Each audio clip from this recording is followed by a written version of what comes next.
करते हैं गुजरांवाला की जानिब अपने senior crime reporter doctor Mirza MB. Qamar की रिपोर्ट के मुताबिक गुजरांवाला के मोहम्मद आकाश आर्टिस्ट और मुसव्विर जिसका नाम किसी भी तारुफ के मोहताज नहीं है, उन्होंने बैरून मुल्क पाकिस्तान में अपनी मेहनत और लगन से नाम पैदा करने के लिए तवील जदोजहद की है।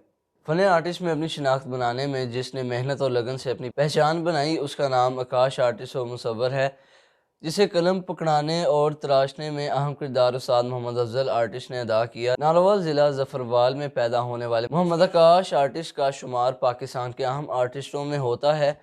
इसने यूरोपीय ममालिक के अलावा दुबई में एक तवील वक्त बैरून मुल्क एक आर्ट गैलरी की वसातत से वर्क किया। इसके हाथों से बनने वाली तस्वीर को देखे तो ऐसा महसूस होता है कि वो अभी बातें करेगी। दुबई, रूस में दीगर ममालिक में फ़न पारे मौजूद हैं। मोहम्मद आकाश आर्टिस्ट अब पाकिस्तान के शहर गुजरांवाला में एक नामवर आर्ट अकेडमी का आगाज़ कर रहे हैं, जिसमें आर्टिस्ट और मुसव्वरी सीखने वालों को ट्रेनिंग दी जाएगी। मोहम्मद आकाश आर्टिस्ट सीनियर सहाफ़ी डॉक्टर मिर्ज़ा एम.बी. कमर के छोटे भाई हैं।